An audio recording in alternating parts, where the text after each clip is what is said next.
dwarf flowed with rage like a curse on the gentle king of Hammer, his universe. Mighty Hamlet swings with justice on his side. In battles endless tide where valley and fear collide. Hope with their wings soars high above the gray. Dedication to the patron night and day. And Daran his faith strong and pure like the sea. His prayers will heal all setting spirits free. Across the shining land he'll stand tall. In the echo of history they never shall fall. Glorious tales of courage whisper through the night. The epic battle of warriors ready to fight. Well, that just happened in the realm of lore. Battles fought and legends born, stories they implore. Valenia, the ranger with her aim fierce and true. Through forests dark and new, she just what to do. Across the shining land heroes stand tall. In the echo of history they never shall fall. Glorious tales of courage whisper through the night. The epic battle of warriors ready to fight. The sorceress stands with magic so sublime. Her heart fierce and forthright, bending space and time. A mark of death sits upon her tired soul, haunted by shadows that she cannot control. Across the shining land heroes stand tall. In the echo of history they never shall fall. Glorious tales of courage whisper through the night. The epic battle of warriors ready to fight. The dwarf flowed with rage like a curse on the gentle king of Hammer, his universe. Mighty Hamlet swings with justice on his side. In battles endless tide where valley and fear collide. Hope with their wings soars high above the gray. Dedication to the patron night and day. And Daran his faith strong and pure like the sea. His prayers will heal all setting spirits free. Across the shining land he'll stand tall. In the echo of history they never shall fall. Glorious tales of courage whisper through the night. The epic battle of warriors ready to fight. Well, that just happened in the realm of lore. Battles fought and legends born, stories they implore. Valenia, the ranger with her aim fierce and true. Through forests dark and new, she just what to do. Across the shining land heroes stand tall. In the echo of history they never shall fall. Glorious tales of courage whisper through the night. The epic battle of warriors ready to fight.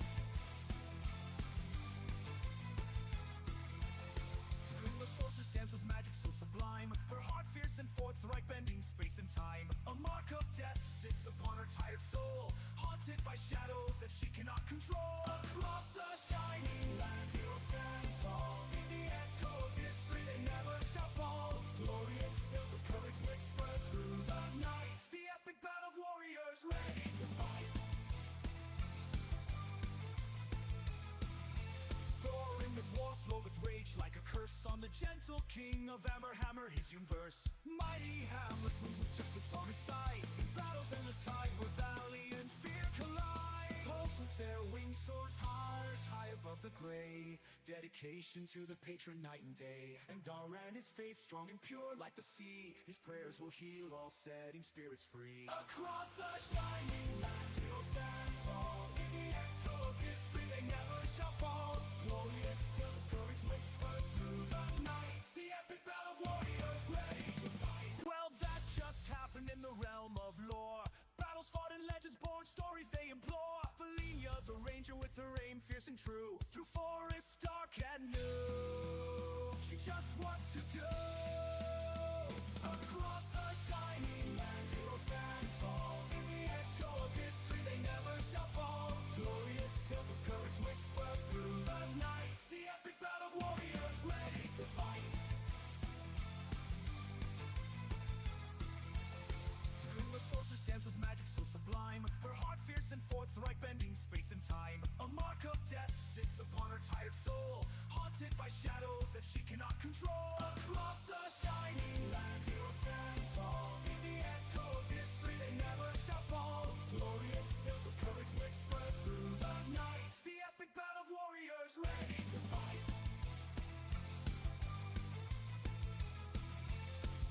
The dwarf flowed with rage like a curse on the gentle king of Hammer, his universe. Mighty Hamlet swings with justice on his side. In battles endless tide where valley and fear collide. Hope with their wings soars high above the ground. pray, dedication to the patron night and day. And Daran is faith strong and pure like the sea. His prayers will heal all setting spirits free. Across the shining land he'll stand tall. In the echo of history they never shall fall.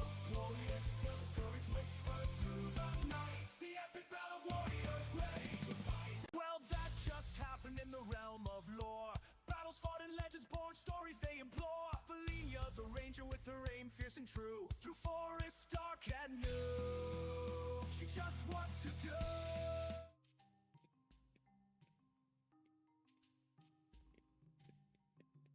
Yeah. And good evening, humans, and those that may not actually. Those who pretend in one way or another. But anyway, as I'm saying, that's the proof that the Queen was a time traveller. That makes perfect sense now. Thanks very much. Yeah, yeah. Time traveller and a vampire. Absolutely, with a side order of werewolf and extra-dimensional horror, depending on which set of authors you're reading in what order. Anyway, welcome back, everyone. Kate made a very foolish offer earlier this week, which may or may not have had something to do with having at least one pint of beer. She's offered to do the recap, so over to you. Sickle. I see you have a sickle. We had a sort of plan, which kind of went to plan. I mean, the horrific creatures, aberrations, monsters, evil bastards, were popping up like toast. And the toast was bought from Aldi. Clearly, our goal wasn't to defeat them. Try telling Jeek that. Never mind, Jeek's keeping the tentacleoid out of our way. Largely because it's trying to eat Jeek, but still, small mercies. Someone needs to rescue our soldier. I'll guess that someone is gonna be me. Get to him. Ooh, sleepy bastards, happy days. We made it eventually. And I have a semi-magic sickle, so that's nice. I feel stronger, more competent. What You the? do that. We shall see what happens next. Did anyone see whirling knives? No? Just me then.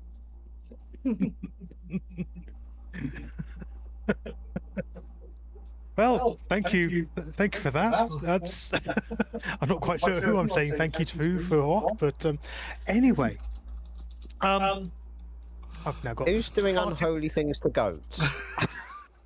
You got lonely. Yeah. There we go. Yeah. Trevor! Yes, quite almost certainly. Anywho, that too. Such an echo. Dawn arises, and as you can see on the map, you are in your respective tents, or at least the nearest approximations I could grab when I was just setting up this space.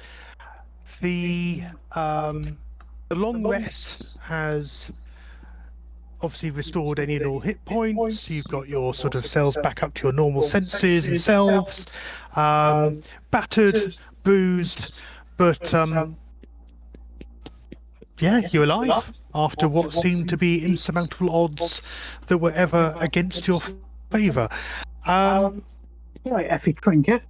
Hiradin, don't know when you wait. Hiradin sort of basically got breakfast on the go already. It's sort of various strips of meat sort of cooking on it in a frying pan, and sort of some sort of soup sort of bubbling quietly away, and kind of just gives you that sort of nod of acknowledgement as each of you sort of start to yawn, make noises, emerge out of your tents with the sort of the chill of the morning still on you.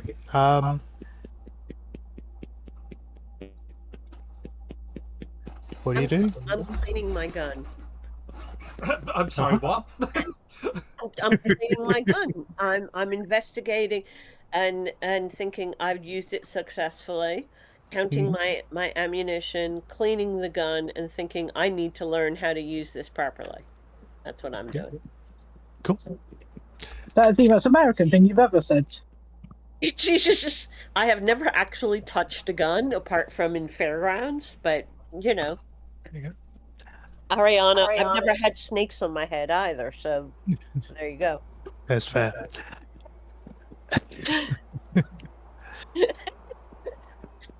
Ferris, what are you doing? Yeah. Good question. Probably sort of just generally waking up. Okay, no problem. Anyone doing anything than just sort of the normal sort of morning ablutions, waking up, sort of trying to remember which face you're wearing? Jake's gonna come out, plain face, as it were. Okay. Is gonna come out wearing his pink pajama pants, no t-shirt, and he's gonna literally be coming out, scratching at his belly, yawning, going, "I'm really hungry."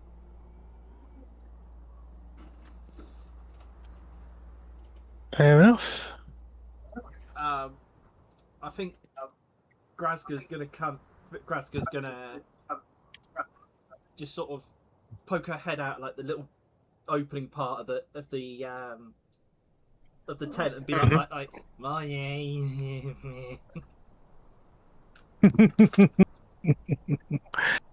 She's got like a fine layer of dust on one side of her face.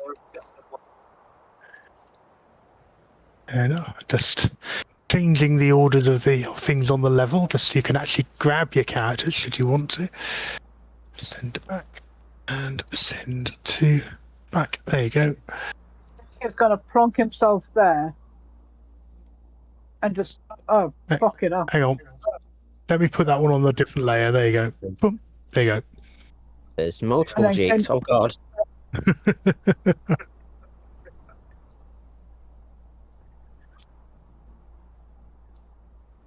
Thank you. There you go. Yeah. Oh, Jake looks different. I'm still not used to that face. It's the fluffy bunny slippers that seem to be most disturbing for people. Possibly because when he went to bed, he didn't have fluffy bunny slippers, so there is that faint suspicion that that's actually what he's turned his feet into. That's even more terrifying. I mean, I can't talk. I don't have feet. I has hooves. Mm-hmm. Think of your cup and go. Where did the bunny slippers come from? A shop. At least, Where? There's no shops around here. I think they came from bunnies. A shop in my village. We'd hand over stuff, and then they gave me slippers. Okay. Then he's Then I just go. He's Cheeks got got bunny slippers. and you see a little hole at the heel, and he goes, "They're very well worn." Hmm. Fair enough. How much like actual rabbits do they look? They are actually shop ported, but given how much you've seen Jeek change over the last couple of days, it was probably just that early morning kind of wake up thing of, did I imagine that? Is that actually a thing? Just want to be sure. Rabbit carcasses on his feet. Wow. Possibly with guts spilling out. No. I mean, that's up there with one foot in the grave and the hedgehog. Yep. I'll take your word for it. Yeah. So, I'll move that. There, I'll move that in there. Yeah, Radden's looking tired, so the same as the rest of you, and generally isn't in any hurry to move things forward. They're sort of just content to sort of just get food and drink on the go, and just kind of just watching you all as you interact and back and forth at the moment. Ariana finishes cleaning her gun and checking out her wand, and vaguely wanders over to Harridan. Harridan? That sounds wrong, but you know who. Harridan. And just kind of says, "What just happened?"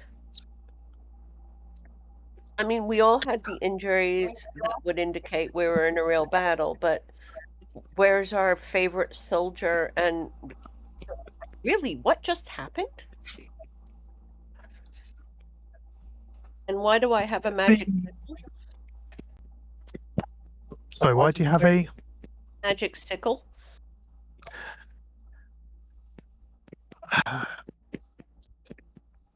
The ritual was a way to retrieve the sickle that was bestowed, given to Corlan, who is the great hero who's buried here. Rather than trying to excavate the mound of rocks that we have here and disturbing his rest, the ritual took us to, you can call it a dream realm, you can call it a realm of spirit, to reenact, in part, his last stand and him sort of being rescued from the forces of Orlask that were attempting to capture him and the sickle. That sickle, as I said last time, is one of the elements required to maintain and repair the sigil on the seal that you discovered in the quarry. One of the things we'll need to do is to reforge that seal, and we're going to need all the weapons in order to do so, because of their power against aberrations. So we have the axe, we have the sickle. I know where the sword is. We've seen the dagger, but don't know where it is. Right? Mm-hmm. Yeah, I think so. Yeah, Hirardin doesn't know the answer to that, which is why she sort of did a what are we missing? There's also a short sword, which was given to the hobgoblin dirge singer. Mm-hmm. We know anything about where that short sword could be? Well, all the weapons were originally buried with the heroes who took part in the original banishing ritual. So they were all local to these lands.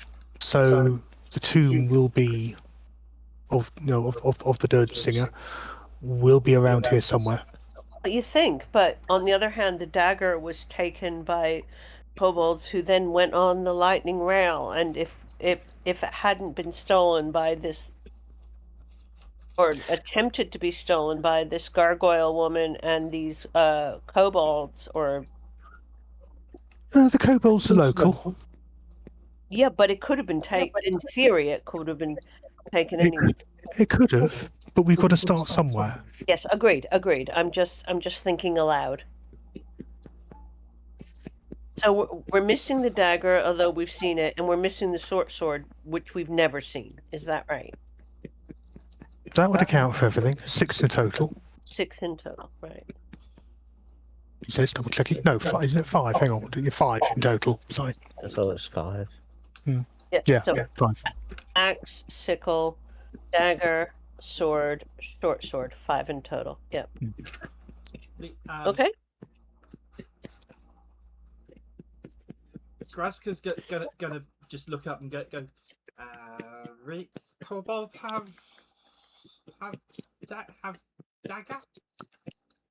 Maybe. Yeah, that could be because we chose to I think that- investigate something else besides that. But the kobolds I may think that might be a case of had the dagger. The last time we saw it was with the flying lady on the train. Who was working with the kobolds? with the evil kobolds rather than the not so evil kobolds. Yeah. Yeah. So But the short swords we have no leads on at the moment. Is that right? not at this time. Jeek's gonna look up and go, does that mean that I've got to give the sword back? No, the axe back. At some point, yes, Jake. At some point, but not yet. Oh, we'll use it in the ritual. After that, who knows? You might want to keep it, you might not. Jeek's gonna shuffle along to sort of go, please. And if you've never seen a changeling try to pout, and sort of Jeek goes, I've named it and everything. I would say that a storied and legendary weapon, if it has been given a name, then who am I to stand in the way of more stories accumulating for that mighty weapon? So me and Splashy Face are allowed to stay together. Assuming we all survive that long, then Probably Splashy Face, yes. I think it's we'll need to use our special weapons to regain the circle, and then we can take them back if we want. I was very much wanting to. In terms of next steps, I intend to go back to Red Rock. There are materials I'll need to get to help us with remaking the seal. If you are able to retrieve the rest of the weapons, then we can meet in Red Rock and make that happen. So I'm ready for when you've got them, and I'm sure, having seen how adept you are already, this won't be a months in the making type thing. You are all very skilled. You are already well advanced on your journeys to being heroes. Not unlike the original holders of those weapons. Do you know where we can find the short sword? No, I do not. We're cycling back to what we were just talking about. I know what you're like, asking the right questions at the right time. Iravan does not know where it is, except that the tomb is of a hobgoblin dirge singer, so a bard, and will be local. So there will be a local ruin, there will be a local thing somewhere which will contain the tomb. Okay. Maybe Graska can ask when we back if anybody know. Can't hurt. Graska very good with people. Graska know people. Considering Graska doesn't tend to know things, that's kind of interesting.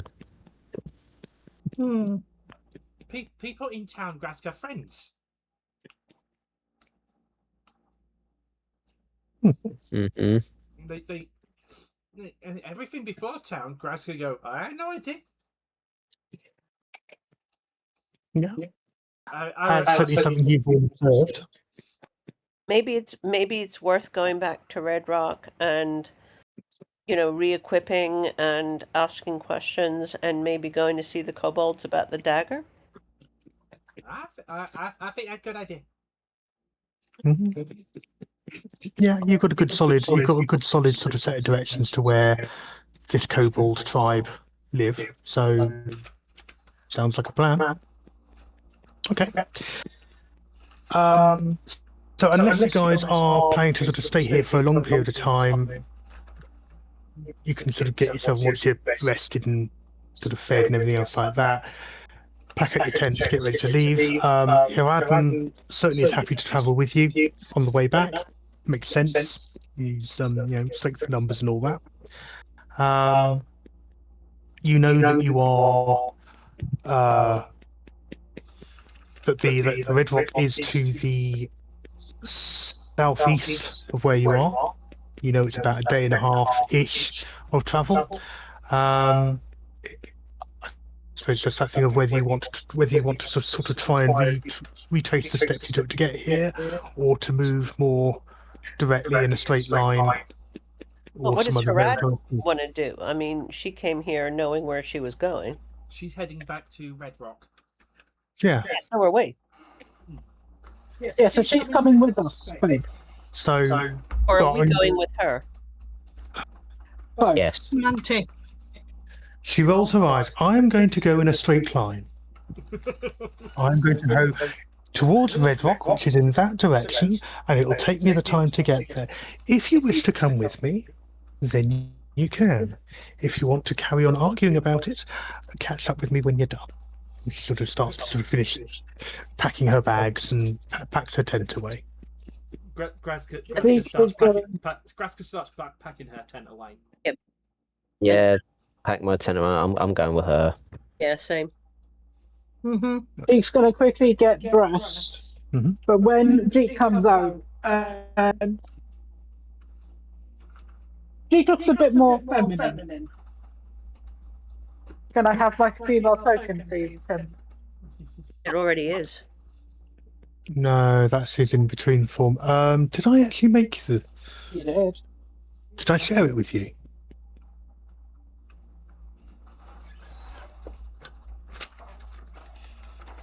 You made me know. Let me have a search, because I didn't think I'd... The best thing about being a chamber is making Tim's life more complicated. I did the natural form, but that's the only other cheek. Okay. I know I made a female form. I may not have sent it. Yeah. Because I'm... Or I can just pick... I was going to say, just do the natural form for now. Yeah. Yeah, okay. Okay. Okay. Me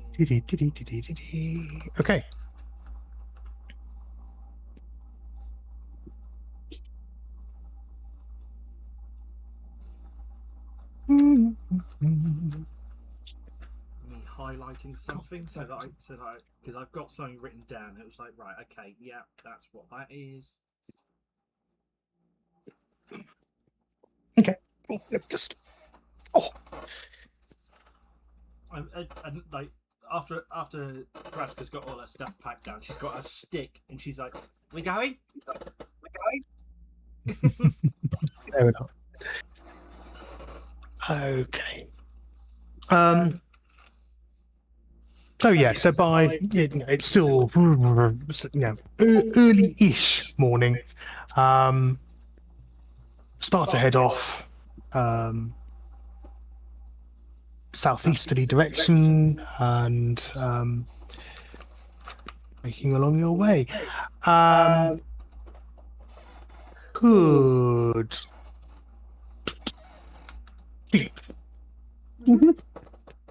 Could you roll a d20 for me, please?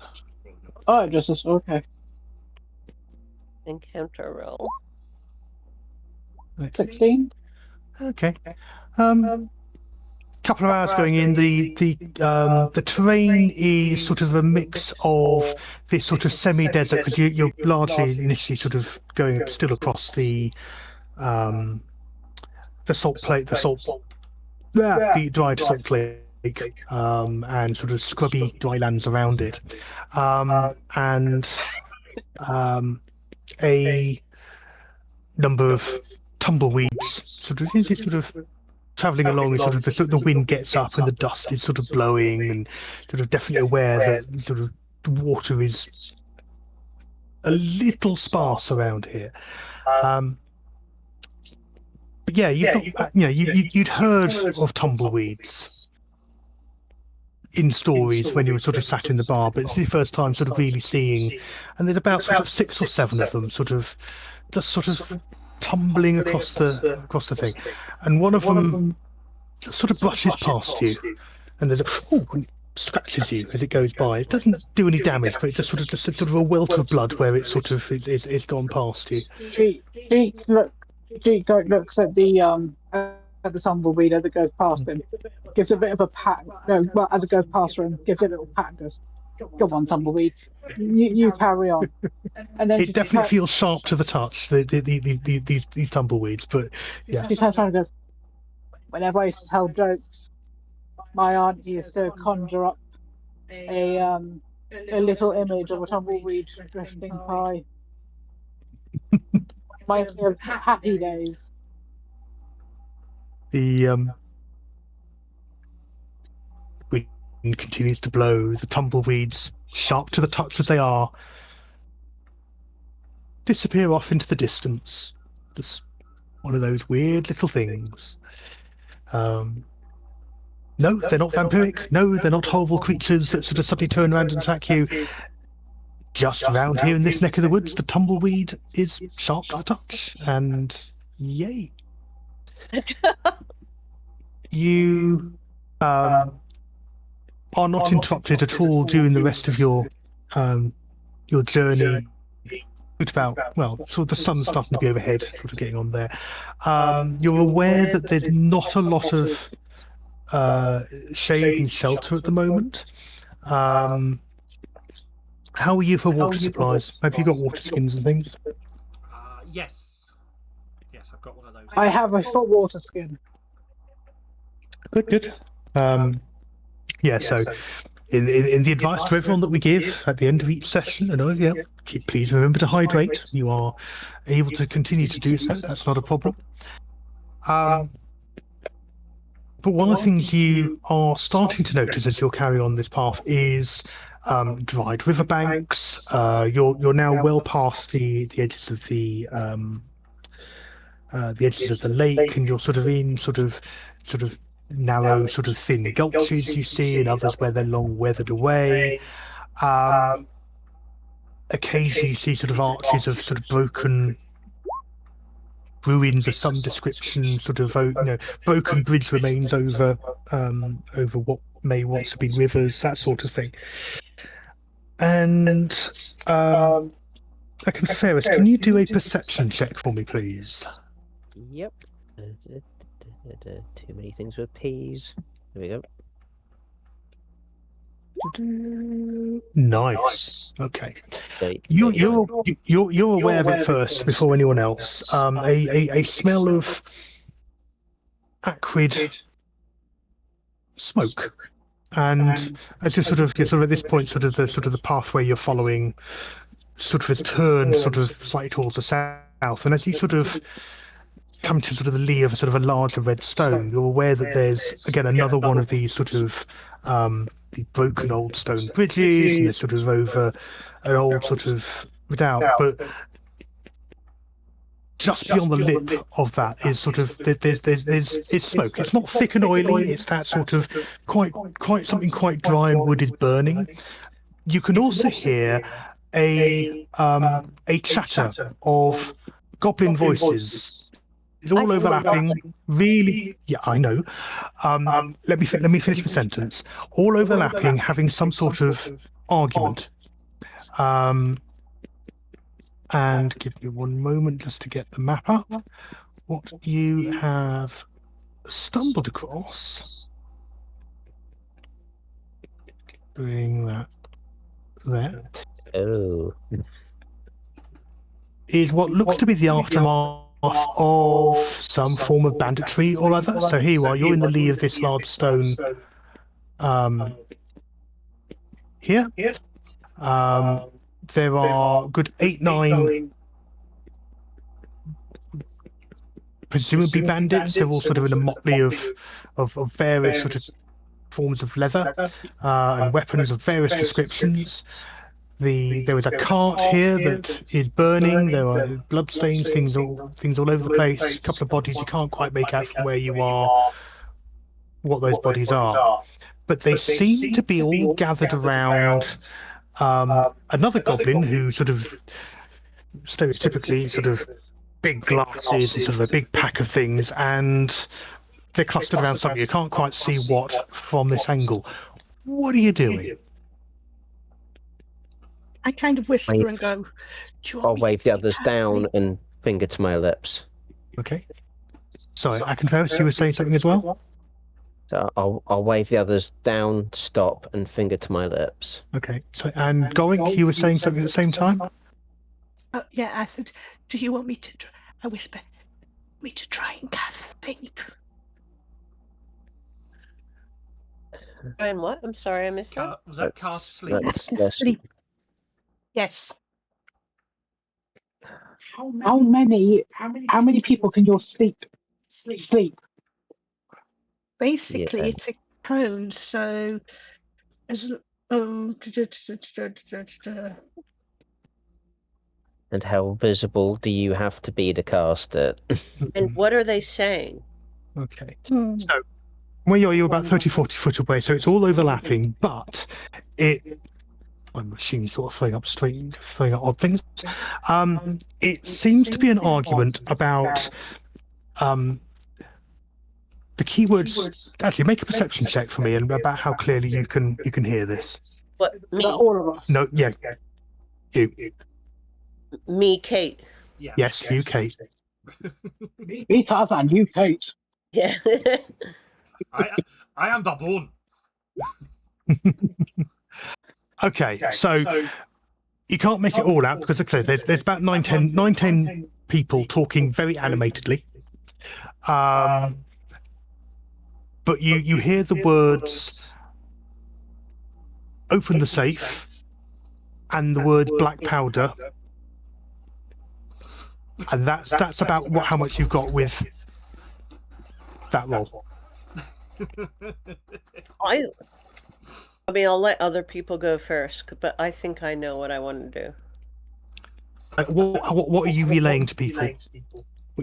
I'm like, I speak Goblin, I mean, and fluently, according to this, and have a really high charisma, and I have spells if needed to like charm person and all that if needed. My view is to just go over and go, you know, and be like, hey, what are you guys up to? And can we help? And just act like everything's cool and see what's going on. But I'll point out there is a burning carriage and dead bodies around the place. Yeah, I'd say I mean, discretion. But you can certainly try. Could we send I'd say one discretion eye? is better. But if here's the thing, it's my Feels mean. if it doesn't work, we've got I've got Grey Gaze, we've got ranged spells. I'm just thinking one eye is a goblin. Yeah. Wow. Yes, Grazka is. You know, it's One like, eye is giving you a look which seems to be equal parts of "thank you for noticing" and "who you calling weak, Imasabe," and It just reminds me of I don't want to bring up, but in Harry Potter when Ron looks at Hermione and goes, "You're a girl." She's like, "Well spotted." And also, I've got weird shit knives these days. he says, "Let me see if I can sneak a bit nearer, get a clearer picture of what's going on." Because just to give you an idea of distance, the height of the wall of the wall there is about 10 foot. Okay. Okay, in terms of the depth of the riverbed where they are. Yeah. But we can't be seen yet. So you can't see them, they can't see you, but you can hear them. Okay, so let me just do a roll. So one eye creeps or does that sort of that belly crawl that's around that side to sort of in the lee of the bushes, sort of the dry brush there to sort of very carefully peer across, and sort of you can sort of see them sort of looking around or whatever, and then scrambles back and says, "Okay, so 8 bandits around another with a safe, broken barrels, 2 dead bodies, looks like a half elf and a really big wolf. They're all armed. They're all really focused on the safe, and I reckon the person who's in front of it is their leader. But they don't know we're here. But then, and basically lays out so that effectively you can now, through your mind's eye, work out roughly where they are. They're largely under the shelter of that broken span of the bridge.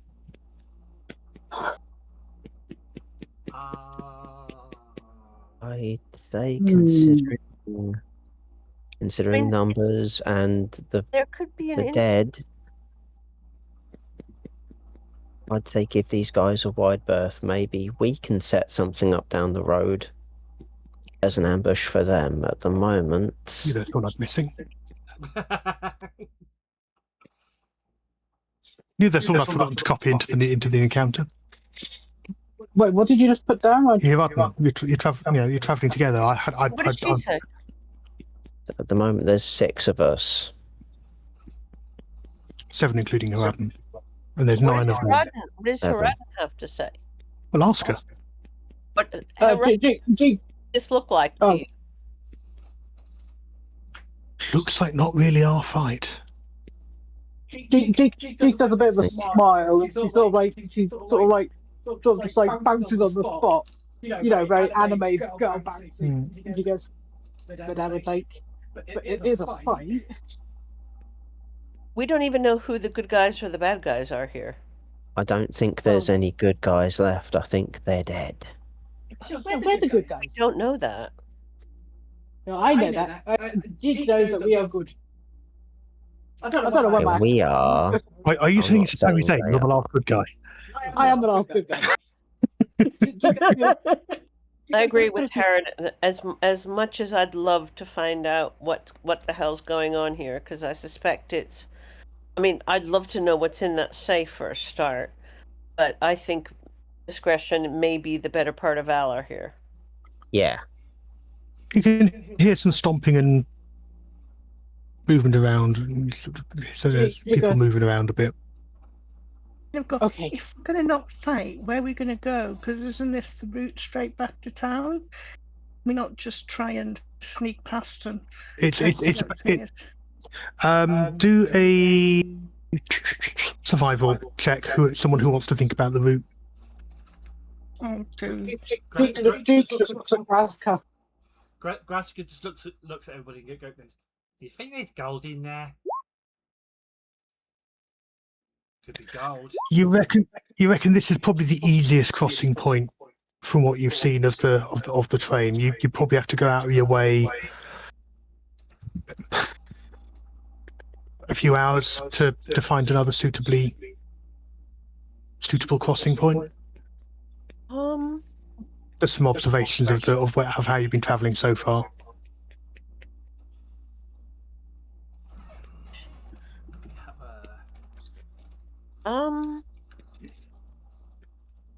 If I were to move here, Mm-hmm. I'm not doing it yet. Just pretend, right? They wouldn't be able to see you there. They'll only be able to see you if you're within about 5 foot. Well, really, on the edge of the. Yeah. But anything like, say, charm person has to be within sight, right? Yeah. You need to have line of sight to the target. She looks at the crew and go, well, and sort of like points at her chest and goes, I've got these. I could distract them and you run. My line of thinking is cut round the southern edge. If we get spotted, we then have a bottleneck that we can funnel them through, rather than You mean like here, sort of thing? There's a come down looks like this that, way. Yeah. Yeah, so you've got a pathway. Yeah, Which is I'd slightly say less. stick there. to the outer edge. Stick to the outer edge of the path. Stealth That it way, past. if we get past, Hmm. we've got a bottleneck here Mm-hmm. that we can trap them in and feed them through, rather than us going to them. Yep, that sounds like a plan. If we So sneak we go around the round, outside of... Yeah. if we fight, then we fight on terms that we have a bit more of an advantage. Yep. Mhm. I'm Makes for that. Jake is gonna slowly move herself to about here. Yeah. You can, from that angle, just about see about these ones down on the right at the end here. Okay, has anyone spotted me so far? Be a moment.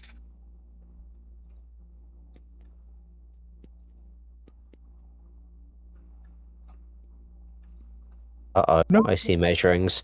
Yeah. No, you don't.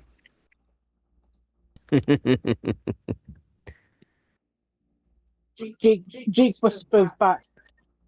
Just distract them. Let's not get seen. Graska's just going to be like, we could pretend we haven't seen them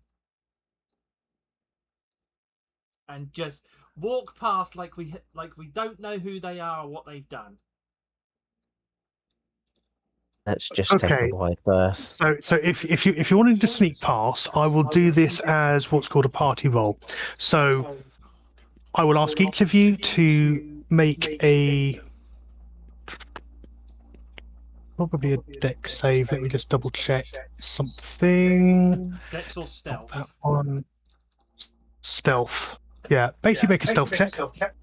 And depending on how many of you are successful, depends on what then happens next. So in other words, that gives you leeway for one, maybe two people to fail the stealth. But if enough you get over, then you're covering for each other. Ariana and Goring both rolled in that one. Okay, that's a good start. So let's put them behind the burning coach at this moment in time. So that far. Yeah. So like there for Goring can. Yeah. Just want to move yourselves there. Yeah. Move yourself in front of Ariana, please. Graska rolled an 11, I think it was. 11? Okay. 12. Yeah. So okay. So put yourself where I'm just bringing there. I've got 16. 2 seconds, I can't see it. For some reason, my why is that not? Whoa. Next to the big stone fossilized skull. It's because for some reason my. That's a big head. Mm. Right, sorry. Let me. Mm. Right. I just thought a stomach. Yeah, I've just realised it's a skull. Be right back. Okay. Right, let's see if that's gonna work. And for fuck's sake, why is that not? You know what? It's just. Sorry, where? Right. Yeah, no, my Roll20 screen isn't popping up. So where did you say you want me to go, Tim? I would say between the rock and the fossilized giant skull. Right. Okay. Right. Down there. Yeah, that's fine. Who's next? Chris. Yeah, 16. Yeah, absolutely. Put yourself down near Graska. Your choice onto where within between 2-3 squares. I will now roll for. Let me just open up a fresh window. Duplicate characters. Not characters. Is this going to be the one where One Eye gets all good rolls and Moon gets really pissed off? Quite possibly. It's not unknown. God damn it. I'm having one of those click the wrong thing and then duplicate something else you don't want to have open. I've just literally had to maximize stuff, and it's just like, for fuck's sake, why is it just not? Yeah, right. Campaigns. Just so I can get One Eye's character on my screen. There we go.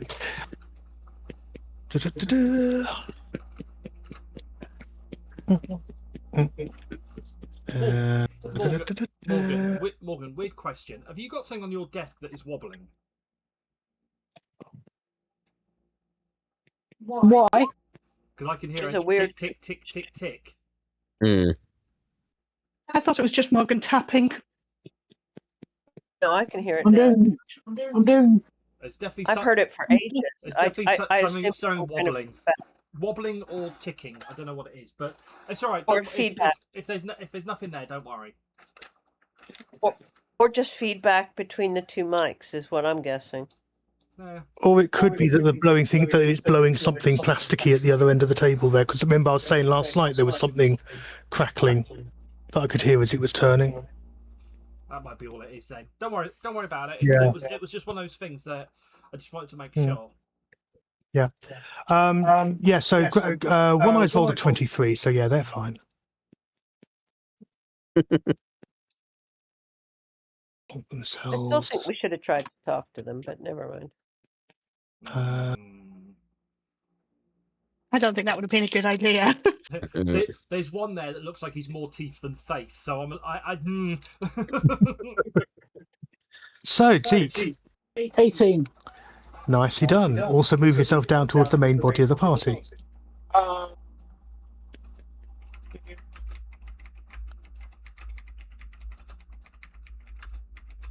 Just have to do this to. Yeah, that's okay. Gives you an opportunity to take in the beauty and the joy of the map and its area. Yes, this skull is so old that it has turned to stone. What skull is it? You see the big one that you're standing next to? Yeah, but can I see if I know what animal it is? A big one. I mean, it's looking humanoid. Make a survival check. 18. It must be an ancient giant. Back from the time when giants ruled the world. Jake is just fascinated. Maybe an old storm giant. Who knows? But at some time, thousands of years ago, a giant fought and lost a battle here. Jake's just gonna like go over, put a hand on it, and go. Rest well, friend. Okay. So, two of you failed the stealth roll, but most of you got past. The good news is that you had enough of you pass the threshold that you are able to actually help them along. So rather than being stuck there in the middle, you are also all up with the rest of the group. It's that sort of thing of, for example, Gorink nearly tripped over a stone, and Jeek sort of quickly grabbed Gorink's arm and sort of pulled them out of view, just as one of the goblins was looking around at what the noise was. Ariana, your skirt got caught on the edge of the cart, and Akenferris quickly sort of unhooked it as you before you had that shirt caught in a door handle moment. Gorink is a half orc, yes? Gorink is an orc, yeah. Yeah. I feel called out by the t-shirt thing. How dare you? Jeek's gonna go. Just all right. Just gonna take Gorink's hand. Look up and go.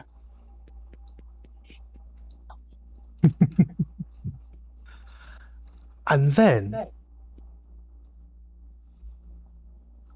boom! Enormous explosion.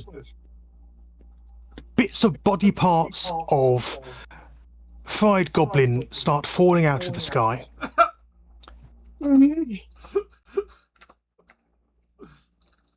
Fragments flying left, right, and centre. There's burning bits of wood, scattered bits of debris, all sorts of things, literally just raining around us with this massive plume of smoke.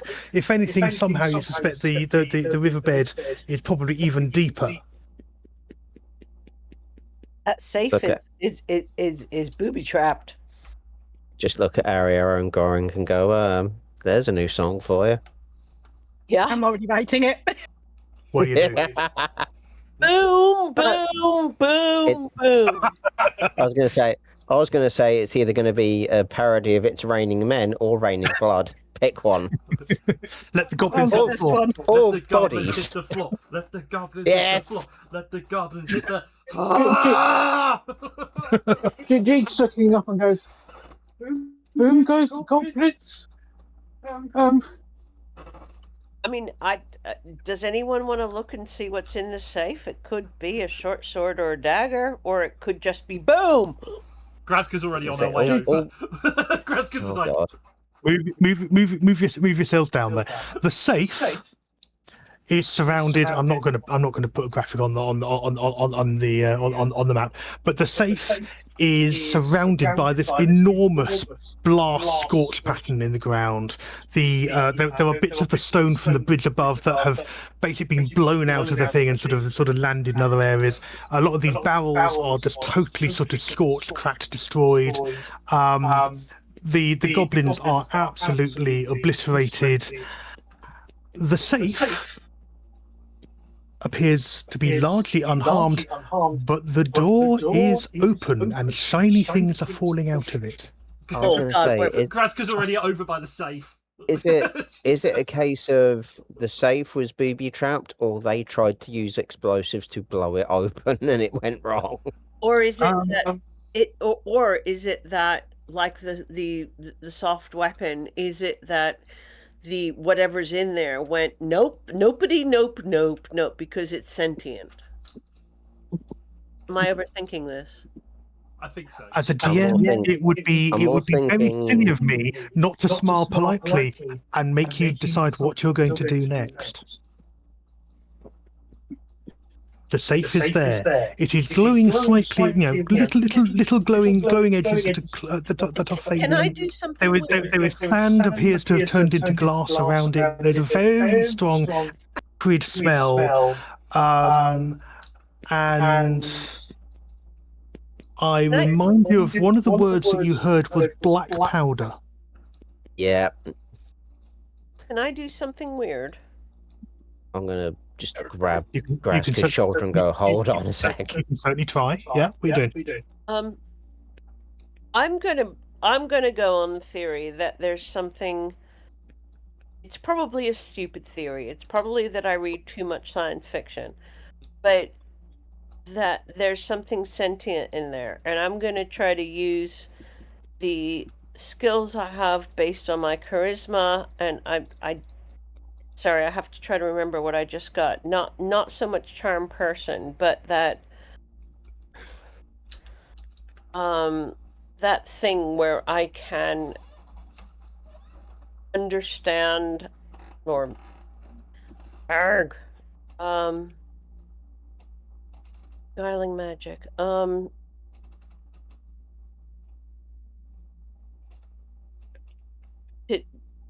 Mantle of inspiration. So if you got the bang stick you took off that highwayman, if you got anything that went in that, Oh, the gun. Yeah. yeah. Is I've there got any ammunition. is there any powder stuff that came with it? Well, they're in the bullets. They're in the ammunition for the bang stick. I was going to say I wasn't sure how this was functioning. Is it a cartridge or is it a? It's a cartridge, and Well, I it's cartridges. I show him a bullet. It's this is what it looks like. The bang is in here. Yeah, but it's more a thing of you know that thing does little bangs. Mm-hmm. I think something outside the safe did big Bigger bang, bangs, but same thing. But is there any indication that anything about the safe is sentient? What are you looking for? I'll talk to it in Goblin if you like. I mean, in Okay. anything, just like. I mean, I'm just going with the. All right. You approach the object. What are you saying? Hey, It sits there. You can see and gold this is probably a waste coins of time, being but it doesn't hurt to try. temptingly close. How close are you getting? Well, I've just put myself, I'm sort of Okay. diagonally and a little, 5 feet away, 10 feet away. Just going, we're not here to steal from you. We have no idea what just happened. And I do so in all the languages I know, which is basically Goblin, Serpentine, and Common. And, exuding every bit of charisma she's got, which is quite a lot. Just going, if you care, we mean you no harm, and if you don't want us to take your shit, we won't. Okay. Make a persuasion roll. I mean, I realize what I just did was ridiculous, and you're making me make the roll just to go, this is ridiculous, but we'll give it a go. No one would spend Definitely have something going on. no one would spend half a session talking to an inanimate object, would they, Morgan? The dreaded gazebo. Yeah.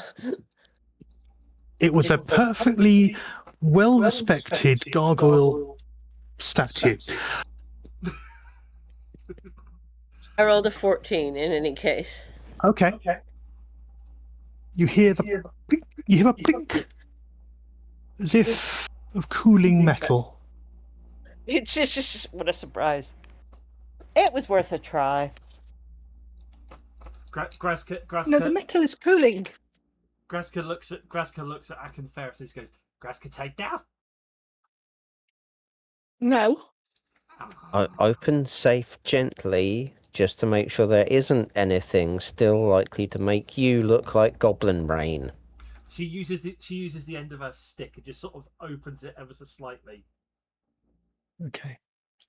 And I step away, going, okay, my plan failed. I am not taking this chance while someone. If you'd like to just place yourselves where you are when Grazka starts to poke the. I'll be at Grazka's shoulder, so if anything does go to shit, it's not just her taking the hit. Okay. I'm squishing. I'm moving far away. Jake is hiding behind the rock. Go in, what you doing? I'm just staying hiding out here and watching the fun. I'm in I'm writing a new danger. song. I'm in danger. Goring's busy writing the D&D version of Bodies. I tried to talk to a safe. Mm. And I mean, at least it wasn't a door. Right. So you're trying to carefully open the safe. Could you do a sleight of hand check, please? Oh, that's awful. She's got claws. Can I assist? If you want to, yeah. If you're both involved in it, then make that roll with advantage. Oh fuck! Right, there we go. There we go. Two rolls. Dust as well. 14. 14. You, between the pair of you, are able to lever open the door, which is slightly concavely bent from the force of from the force of the explosion. That now you're near, you can see seem to have been external to the safe. They were only trying to blow the bloody doors off.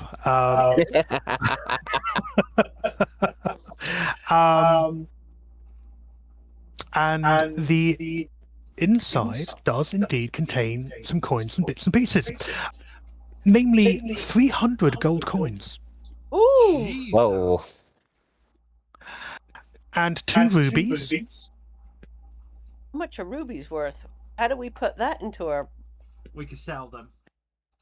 Yeah, I was yeah. going to say we can sell those. Two rubies. Make a perception check on the rubies. Ooh. Well, Grazka's nearest, so Perception. 8.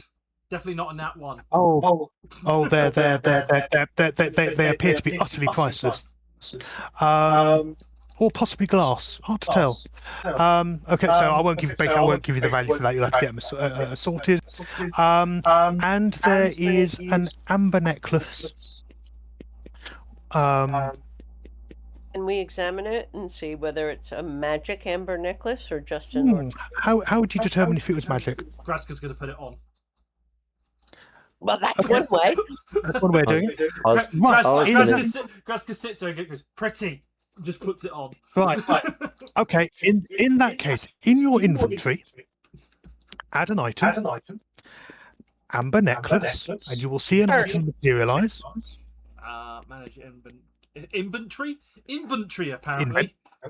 I was going to say, Inventory. Graska goes to put it on her neck and it just falls onto the floor. Right. Amber Necklace. necklace. Yeah. Add. Yep. What is it?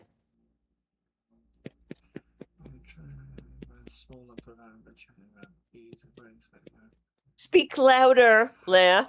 Speak Oh! louder. Okay. Do I know this just yet? Yeah. Putting it on, you are aware of it. Okay, so a simple twine necklace binding a small lump of amber or chain or amber beads. While wearing this necklace, you gain +2 bonus to any roll to resist or end poisoned condition. This effect is not cumulative. Thank you. With further and amber items. Any downsides? Nope. Nice. Yeah. Graska's like, does it look nice? Looks lovely. Yeah, it's very rustic in terms of how it's built, but it has that sort of little certain sparkle. So yes, presumably, yeah. I mean, you could probably even close a safe up and carry the gold in that, but otherwise, whatever, divide it up amongst yourselves in the party kitty collectively. We put it in the party. Somebody put it in the party kitty. Are we going to be able to carry it? If the answer is no, then it's staying. How heavy is the safe? Well, we don't need the safe. Let's just carry the gold and put it. How many levels of exhaustion is Jeet going to end up with? Because he's the only one that can carry the damn thing. 300 gold will usually work out to be about £30. Oh, so not too bad. No. So put it in our party kitty. And That's not including the weight of the safe. That was kind of my point. That's just the gold. We're not taking the safe. Exactly. Why would we take the safe? The safe, if you carried it in the safe, that would add another £100. Yeah. 130 pounds in total. That was my thing of if we close the safe up, we can't carry it. Therefore, we're taking the money. Yeah. But I vote we close the safe and leave it as a kind of trap for just for the hell of it, because why not? To let other people think, "Ooh, God." Meanwhile, I mean- one eye has been digging around the body parts and things to see what some. I mean, if we close the safe up, I'm going to put a goblin head on top of it and just go, nope.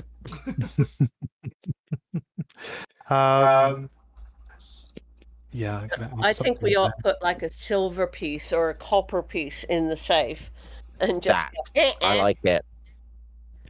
So Copper piece, shut the door, goblin head on top. lovely. and a copper piece inside.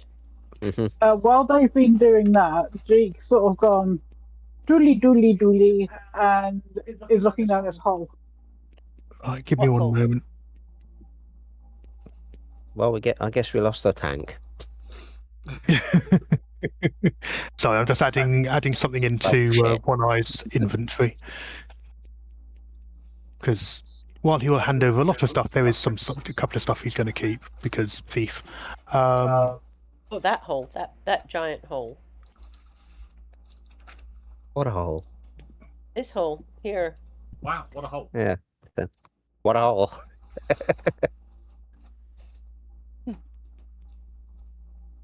What's Haradin or Haradin or whatever her name is doing through all this? Probably shaking I'll her tell you in a head. minute. Yeah, probably. Let me just sort that while I am. I see you, baby, shaking that head. Shaking Shake their my head in head. disgust. I'm wondering what the fuck did I end up with? Which gods did I anger to end up with this lot? Yeah, Yes. The answer is yes. yeah, all of them.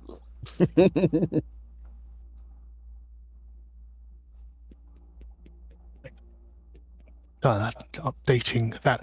Right. So what One Eye does bring to you that they've retrieved are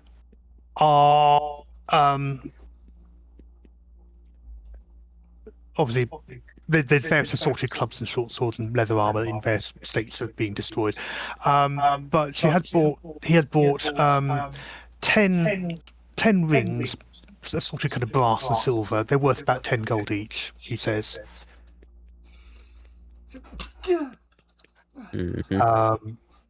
He also has bought very carefully in a pouch 3 vials of acid. Oh. Ooh. They should have used that to open this. Yeah, the stuff that didn't survive the explosion were the 5 flasks of alchemist fire. Oh. Wow. Plus the black powder. Plus, had things gone otherwise, this would have been an interesting fight, because I have an encounter all set up for it, and yes, all these things were in the. That was a party wipe risk, wasn't it? I know, but you chose a sensible way round.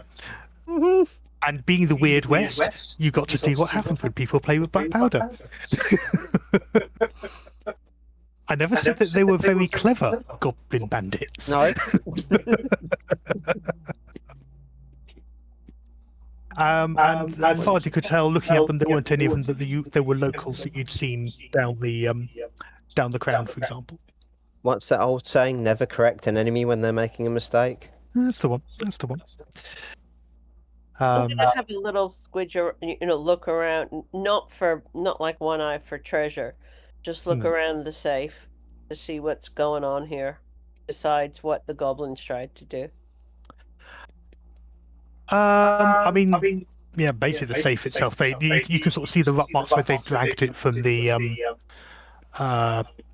burning cart, which, knowing now what you know, looks like what they've done is they'd attacked it, thrown alchemist fire and various other bits at it to set it fire and make them jump off and abandon the cart.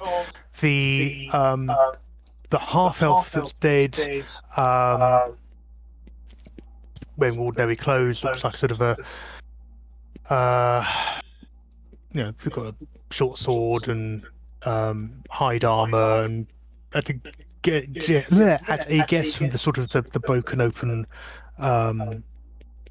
barrels and crates and things, possibly a trapper of some description, a trapper or hunter. The wolf is bloody enormous. Jeek, would you make a survival roll, please? Oh, I'm over at the hole. Yeah, I'll come back to that in a minute. Oh, yeah, okay. I'll do a survival roll. Yep. 10. Okay, that is not a wolf, it's a warg. Ew. It was a warg. It is now a dead warg. What's a warg? I was big wolf. Very Very big wolf. More to the point, you've heard and never seen, wargs are intelligent. In Frontier, wargs can be player characters. They can speak common, they can speak other languages. They're limited to not having opposable digits. But yeah, so this elf, and it may well be even that the warg was the senior party and had hired the half elf. What are the chances we'll be blamed for this?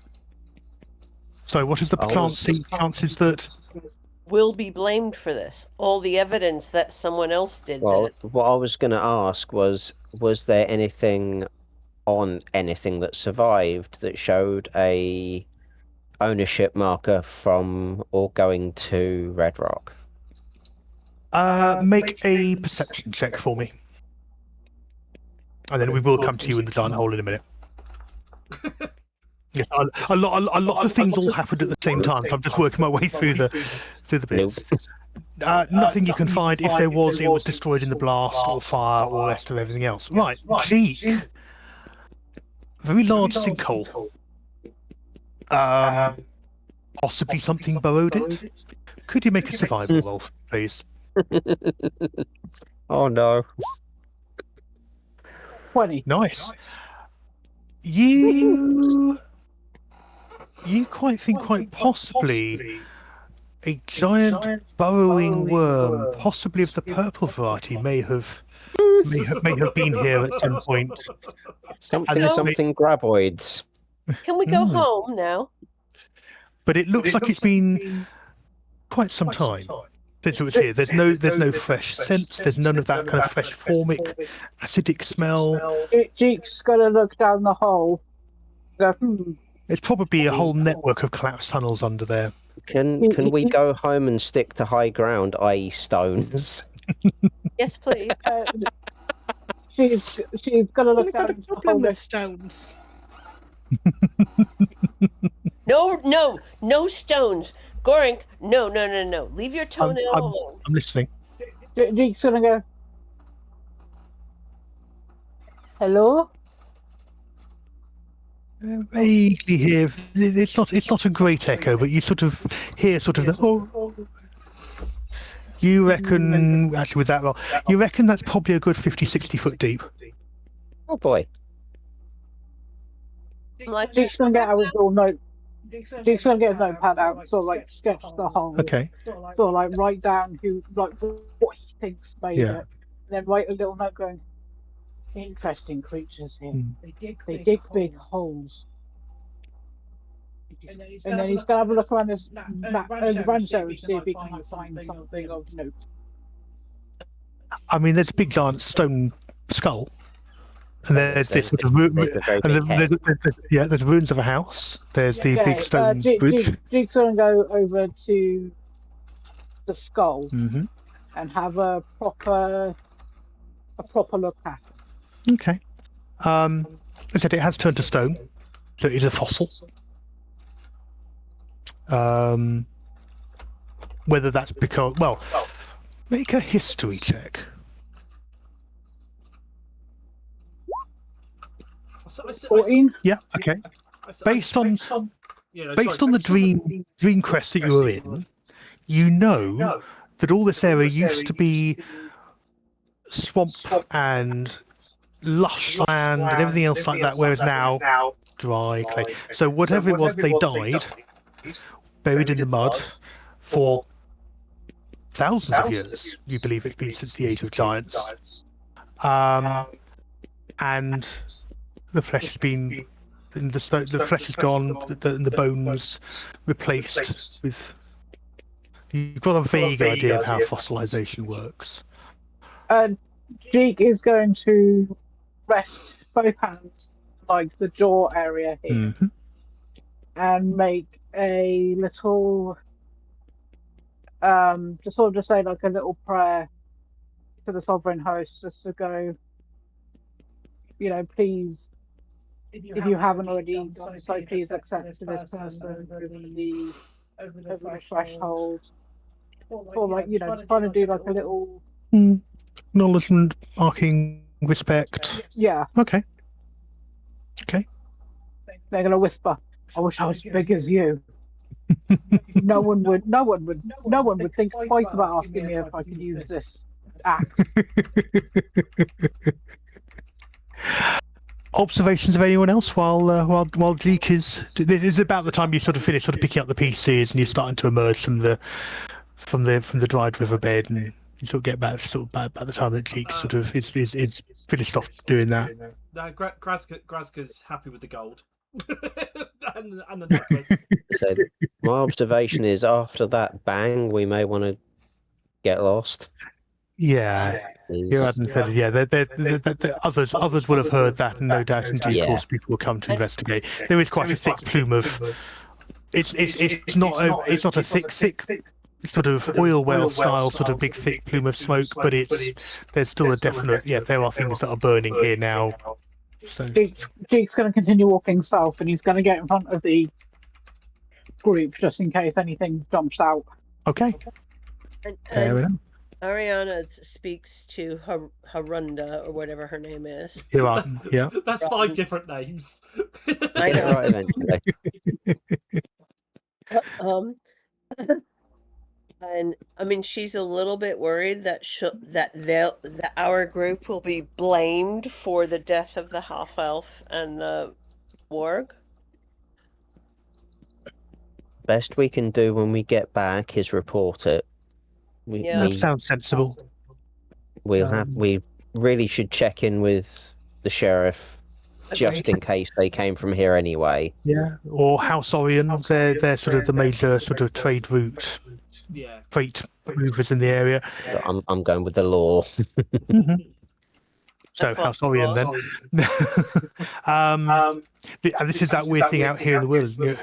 Whose law? Which law? You have the law of Breland. You obviously have Droamite, the law that you make for yourself, and then you have the dragon marked houses, who have a lot of the real power. Interesting mix. But yes, certainly you're able to move forward. And Hiradna, she says, we don't know who they were. We couldn't find anything of it. The goblins, at them, fate has a nasty sense of humour, as we just observed. But yes, I think your friend is right. Tell people when we get back to town, and then if the descriptions ring any bells, at least they know we're not looking. But then maybe they were smugglers. We can also report a very brief but very interesting weather formation of raining body bits. I have to admit that's a new one on me. I haven't seen that before, but yeah. And you carry on with the rest of your day. Before you move on, do you guys stop to have a lunch break, or you sort of want to sort of put some distance between here and there before you take a break and move on? I'd say move. Fine. Get That's clear. If who's your survival? I'd say Jeek probably. If you could make a survival check just to find somewhere sheltered for when you do. Yeah, blood. I'll do. What's about apple chick? You are so Okay. right. There were definitely words. You are so Yeah, right. You are so right. You're too white to say that stuff. Yeah, about an hour or so down, the smoke sort of has very much faded into the distance, but you're able to find somewhere with a bit of shade, a small a small stream nearby to refill your canteens. It's not too dusty and muddy and horrible. So yeah, there's no problem with that. And nothing disturbs you or anything. But you are well and truly out in the wilds here. There's no signs of civilization. Or trailways. You're very much using sort of animal trails and following the direction of the land in terms of as it rises and falls. You're still largely on the plains. You're not in hills and mountains per se, but as with anything, every now and then there's there's sort of disruptions which may just be where the wind has carved in times past, or may actually be, if you find on one occasion you're going past completely sort of sanded over and half covered sort of old remnants of buildings, bits sort of stone remnants and things like that. Who I'm going to ask next? Ack and Ferris, could you roll a d20 for me, please? Ooh, fun. What could possibly go wrong here? Everything. With that roll, possibly.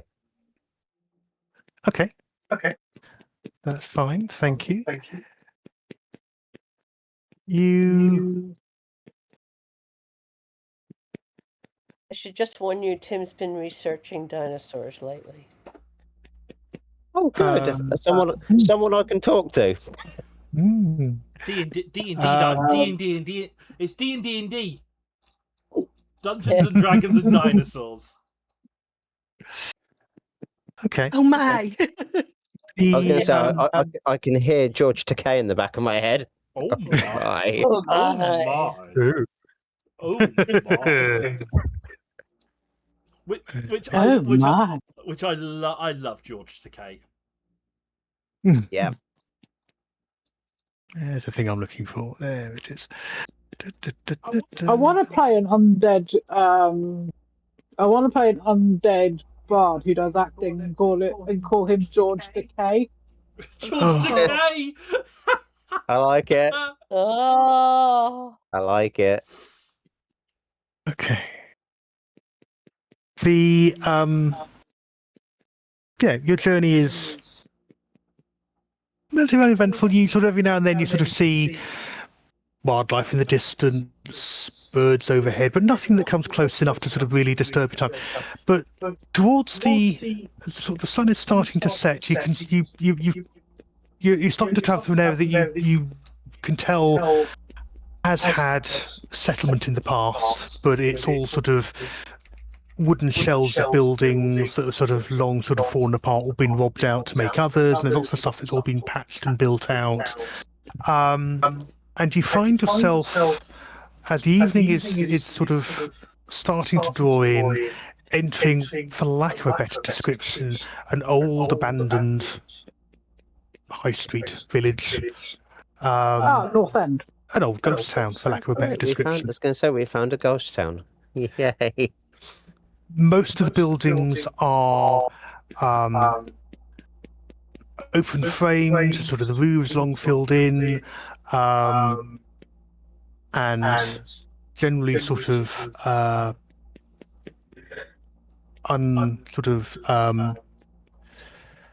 not entirely stable, for lack of a better word. So I'm just trying to find a thing that I have put in the wrong folder. But what you do find is that in the middle of this sort of period of this area of dilapidated old buildings is a saloon bar that appears, a saloon bar that is otherwise reasonably intact. The curtains are drawn. You can hear music faintly echoing through the air. To be fair, I thought you said swimming bar when you said saloon bar, and I'm like, what's a swimming bar? And you sort of come to this far, you can see windows are closed. There are other buildings sort of just out of view and out of shot, and this is sort of an evening, and the evening's starting to draw in. But it does sound, you can hear the clinking of glasses. Yeah, there's no. It's just literally the middle of nowhere. There are artifacts that show that people have been and gone, but there's no horses tethered up outside. There's no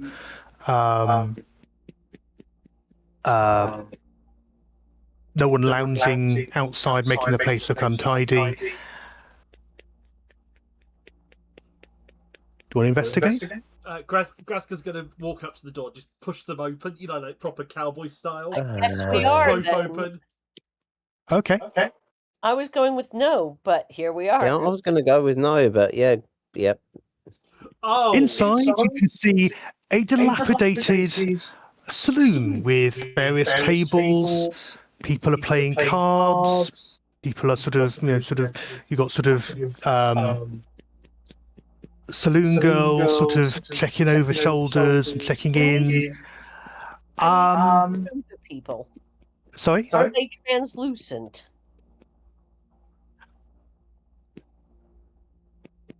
They're all rather skeletal and or in sort of bedraggled sort of rotting frames. They're all very, very not alive.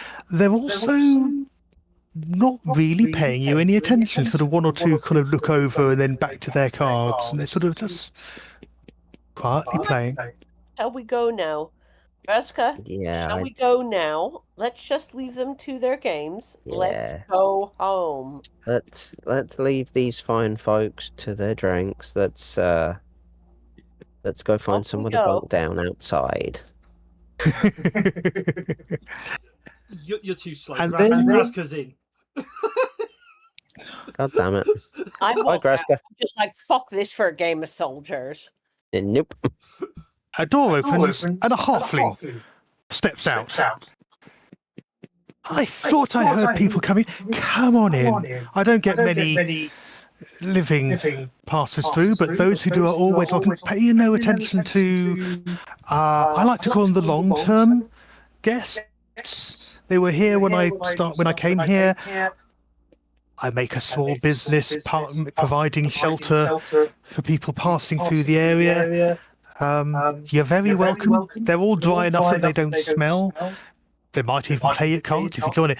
It's one of those weird things. They died in whatever calamity overtook this place, and then just carried on doing what they did in life. And this lot seemed to have basically done very little other than gamble and be here in the bar. Does anyone ever leave? Well, yeah, I mean, this lot, no. But, yeah, no, every now and then I'll get some drovers or travellers coming through. There's some let's say some reputable but very private businessmen who will come in, and they'll sometimes sort of sit quietly and they'll do a deal, and maybe goods will be exchanged and coin, and then sort of they'll have a meal. I cook, and I've got a little kitchen that I keep going, and I can sell some drinks, make things convivial, and then they pay me a bit of money, and I sort of go on, and then they leave when they're done, and when I need more supplies, I go ride into town and And pick to up be clear, things. the halfling is. I can like poke him. I mean, he might object. Are you going to go up and poke him? I can gently go. Are you alive? Well, I think so. I mean, I eat and I drink. I need to go to the And toilet. I give him a little poke to see if there's, like. Ow! Ooh, sharp fingers. Do you mind? It could be worse. Graska's It could have been there. my Graska's there. She's got her claw up. She goes, Graska digs. Nice to meet you. My name is Merrig. Nice to meet you. How are you spelling that, Tim? Merrig. I am, I guess, the barman here at Phantom Saloon, let's call it. Phantom Saloon. Well, it seemed appropriate, a little on the nose, admittedly, but then most of these good, kind folks have lost their noses, so I might well provide it for them. That's my joke, of course. I wrote it down as Dead Bar Saloon Keeper.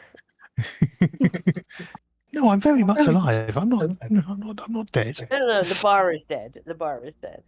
Well, it's quite busy, but I see what you mean. Yes, absolutely. Do pull up a chair and or carpet or anything you want, and Oh my god, you actually have a map for this. I've just noticed. yeah. I've been looking at the the chat. I have no idea where I am in this. You're next to me at the minute. Focus ping. I did the nope. I can't see myself. Yeah. You're both outside. I can't find me. You Oh, are- Ariana, there she You are is. there. Shit! What? Why are we here? This is nuts. We should be heading back to that, please. Sorry? Can someone clip that, please? Yeah, just click that whole Just click that Twitch. Why the fuck? Actually, I do want to try that and see if it does a clip that Twitch, because apparently you can do that. But I'm going to clip it. Oh, that'd be cool. Okay, good. Oh great! I'm going to be the star of 2 clips. That Twitch. What I'm hoping is someone will do a clip of the explosive boom earlier as well, because I think that was just an amazing set piece there. And the trying to persuade the safe, that I think could also be quite a good little clip. I'll have to go Am back in. am I a fucking crazy person here? Okay, Geek, yes, what I are you am. doing? Geek, what are you doing? Oh, speaking of crazy people. Jake's just gonna sit. Jake is just kind of look around and go, just sort of shrug, sit down on this carpet over here. Okay. Yeah. And look at this steady person over here and go, They're just sort of sitting in a chair with a bottle of whiskey and a shot glass next to them. The bottle's completely empty, so is the shot glass. But every now and then, pours a measure or does motions to pour a measure, plonks it down. It's just like an adult version of a child's tea party. I mean, not inaccurate. Jake looks over and goes, "Hello, I'm Jake. It's the first time I've met one of your kind. Hi. The grizzled skeleton in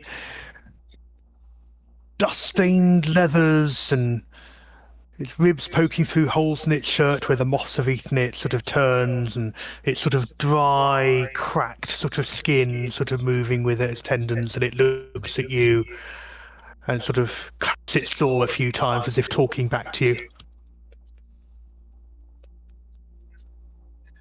And then it turns back and pours itself another drink. Well, tips the bottle, puts it down, reaches for the shot glass. Jake's gonna go. Clink, and you hear the clink of the glass against its teeth. Jake's gonna go. Then it puts it down. Can't really understand you. I think it's because you have no tongue. I don't think you do anyway. I couldn't see it. I'm just going to ask you some yes or no's. If you say yes, it's a thumbs up. If no, it's a thumbs down. Is it okay for me to sit here? Yes or no? And again, it turns, and you see the shirt shifting over the bones. It looks at you, and it clacks its jaw at you as if it's speaking. Nods, and then it turns, picks up the bottle, makes a pouring motion as if refilling its glass, puts that down, picks up the shot glass, pips it back, the glass clinking against its teeth, and then it puts it back down again. Can I try something? Of course you can. So I have now positioned myself next to a dead dude. Yep. What happens if I do cure wounds? God. Time to find out. So these skeletons are around the table, and they're playing poker.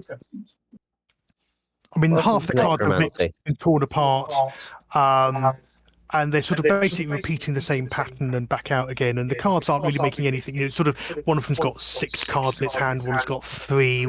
The river sort of is getting redistributed all the time. Literally, there's no great precision to this. It's an approximation of poker.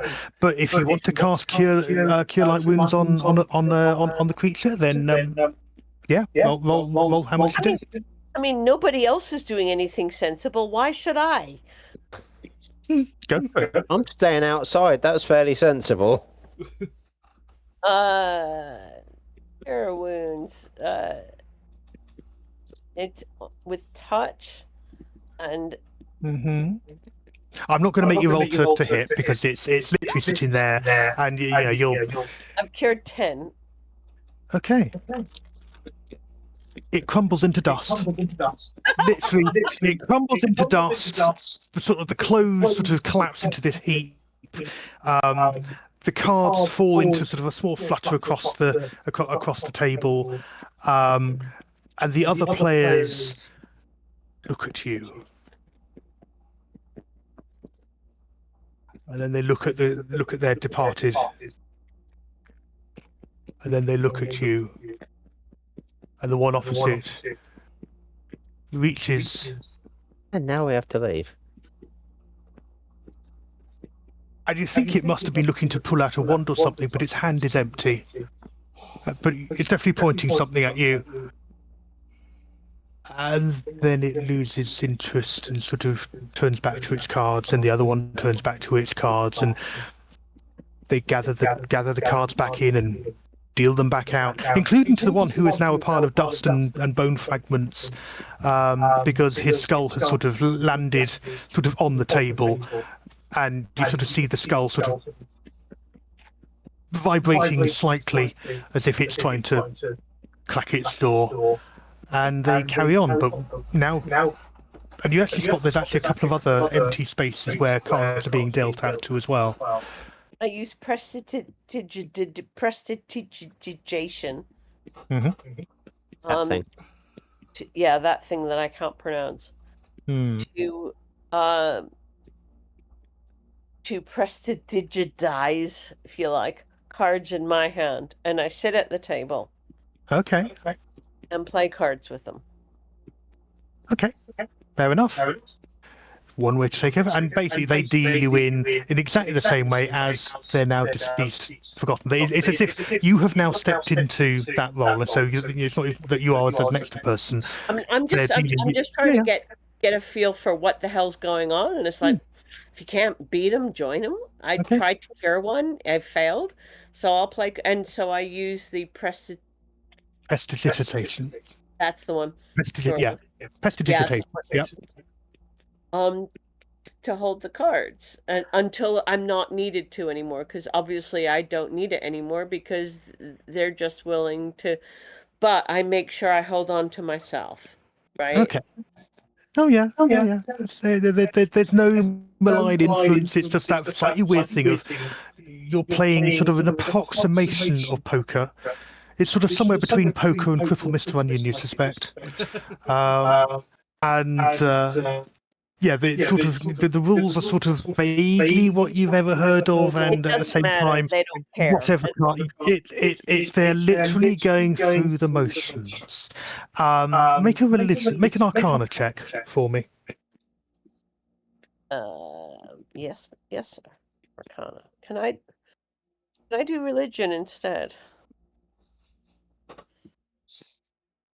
Yes, but it'd be a different DC. Go for it. It doesn't matter. I've already done it. If I do religion, I get something else. Okay, so you've got no idea what's going on. Yeah, no. Religion, I've got way better. Religion, you remember stories of. For many of the for a lot of the sort of simpler forms of undead, a lot of them are a thing where they have died doing a job or something that they were passionate about, and while their bodies, their spirits are long gone, but the whatever animating necrotic force is making this happen, they return to whatever it was that they did in life. And there's no thought and there's nothing to it. It's just repeating the patterns. And so the same way that you might find farmers tilling fields that haven't been sown, or you might find miners mining in a quarry, or Child things like that. labor, I'll have you know. So unless you disturb them, they will carry on. It's if you disturb and try to stop them or interact or attack them that they become hostile. Now, fortunately, that doesn't seem to have happened on this one because you sat in reasonably quickly and have dealt yourself into the game. But it does give you the idea that if you were to pick a fight in here, that every undead creature in here would probably come and have a go. You'd start an undead bar fight. Maybe it's time Traditional. maybe it's time to leave people. Merrick comes out with sort of some plates of sort of broth and sort of some bottles of wine and things. And sort of I've got you sort of some evening repast. I mean, even if you're not staying the night, at least sort of have something to eat and drink. Dust the trail off your shoes for a bit. Have a rest. It's getting dark out there.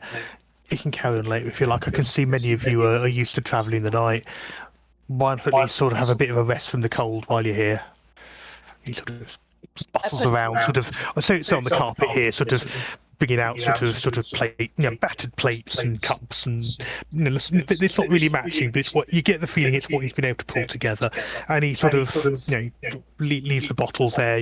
They're still sort of leaves you a bottle opener so you can sort of uncork it and stuff. And I pretend to put some coppers on, some coins on the table, realizing that so that I can take my leave from the game and do that.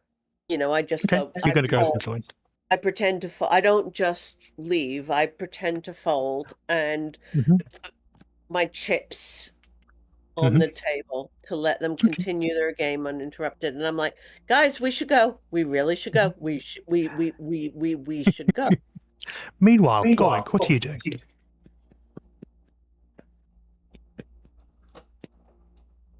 Goink?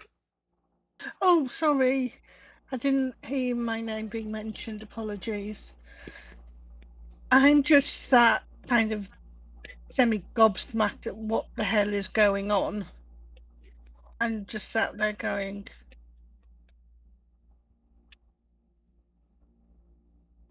and just then going back down to my instrument because I'm just so bemused and can't be bothered to try and fathom it out in my head. Okay. Frank, we could perform for the dead. I look at them and go, I want to go home to my bed. Yeah. And I start making my way out the door to Akenferris. You're still probably a good 6-7 hours travel from Red Rock. I've pointedly not crossed the threshold. Nope. So on the other hand, at least there's that relief that Akenferris, that Goink has successfully come back out with there being anything weird happening or any uproar or anything. Sorry? I'm just saying Akenferris notes that nothing exploded, nothing tried to stop you leaving the building. Other than Merrick saying, stay well. I mean, I understand it's weird, but like I said, loads of people come in and out. We don't have any trouble. So it's a weird but safe place to rest up if you want. There's a garden out the back if you prefer to be camping in the garden. Yeah. I think I'd prefer to be outside. I've had enough weirdness for one day. Sure. Yeah. Well, if you carry on round the south, you'll see sort of. I mean, it's large. You clear some of the small cacti out of the way, but there's no. I suppose it used to be their vegetable patch, but yeah, you can camp out the back there if you prefer. I won't. Seriously, I totally understand it. I see people being weirded out all the time. To be fair, I nearly shat myself the first time I came in here, but it's comfy enough, and when I'm heading out this way, I rest up and then move on the way. Make the best of what you find. Like I said, it's a roof over me head. I'd Much be nicer. more of a mind to sleep out front and keep an eye, Yeah, can do. watch the road. Yeah, can do that there.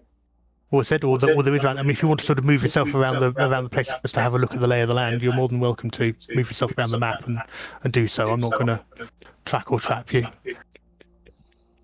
That instinct is saying, watch the road. By this point, Grazka's sat with the working girls. What were working girls? Dead girls. Yeah. And she's just chatting away to, like, she's just babbling to these skeletons that can't answer back, but she's retelling all, like, the adventures she's had so far really excitedly. And they certainly do seem to be paying attention, listening attentively. You know, there's one that's come out from the back room. There's another one come out of the back room there. There you go. Yeah, I mean, you can sort of see there's various little offshoot rooms, but also it is mostly just this one room with a couple of sort of rooms off each side. There you go. I'll bring a couple over for you. There you go. Yeah, and they're finally it's old. Yeah. Old silks and cottons. It's sort of the time has not been great to it. If you want to make a history check, Which could be awful for Grazka.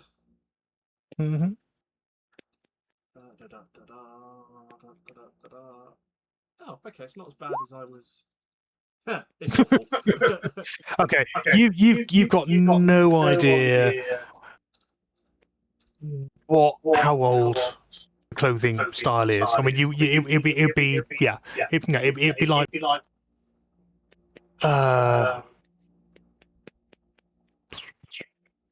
yeah, I'm not even going to give an example. It's just like clothes ruin. You've got no idea. You couldn't even begin to hazard a guess as to whether it's centuries or thousands. I mean, it's that. You suspect it's probably less than that, but nothing you can prove. You don't know things. If anyone else wants to do a history check to identify how long it's all been here, yeah, go for it. History. 13. I did one just for the shits and giggles. Yeah, I got 19. You would. What? Okay, you've got a couple of people who've done well. Okay, so going, you recognise it as being clothing maybe 70, 80 years old. Zeke, you recognise these as being Brelish in origin.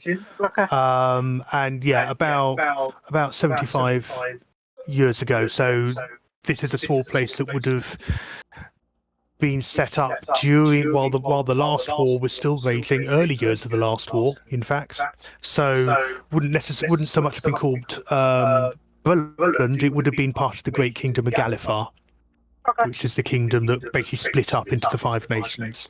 And that kind of makes sense to in terms of sort of getting an idea of just how archaic the fittings here are, the kind of the age of the buildings. And so, yeah, this looks to have been a settlement that was here during the last stage of the kingdom of Galifar. What happened overrun it? Well, that's hard to tell. It could just be some magical cataclysm. It could have been something cursed. It could have been a battle related to some part of the last war that swept through here.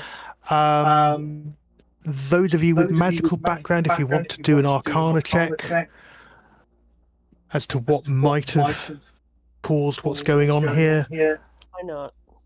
go for it. Nothing to lose. 9. Mm-hmm. Lots. All right, Well, 12. not lots, but some.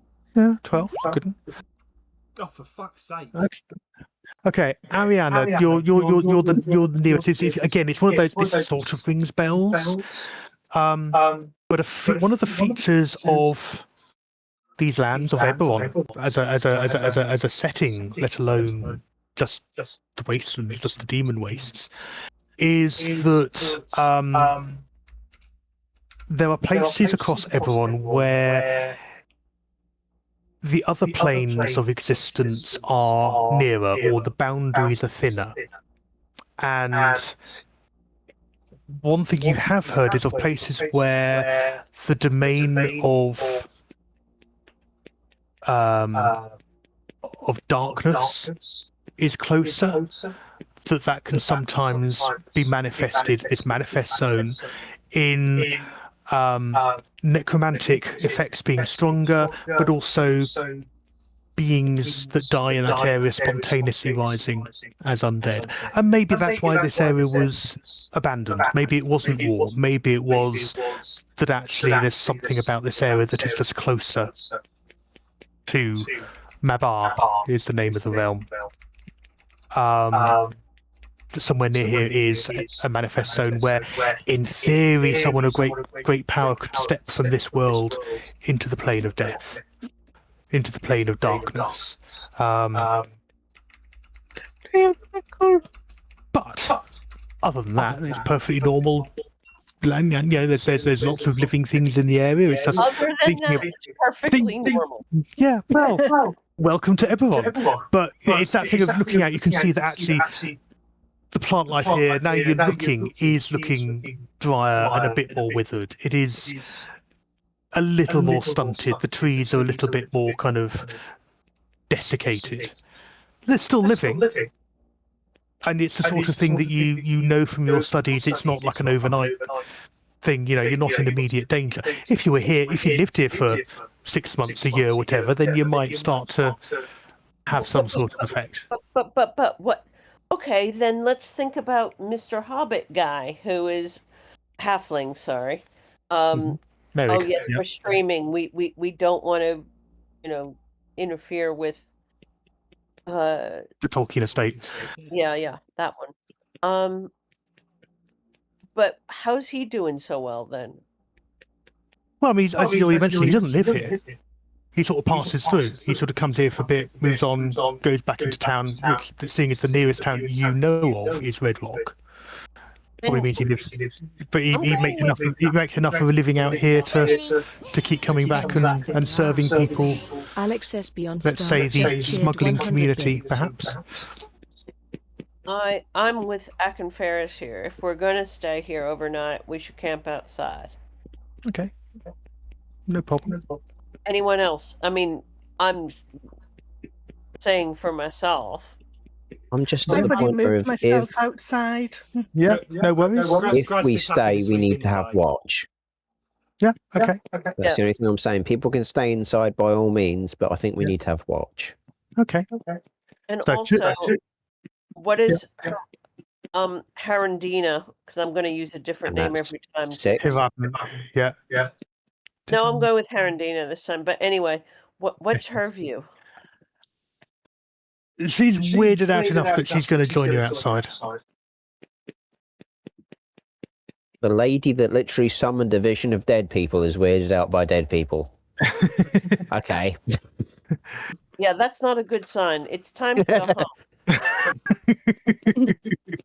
Okay.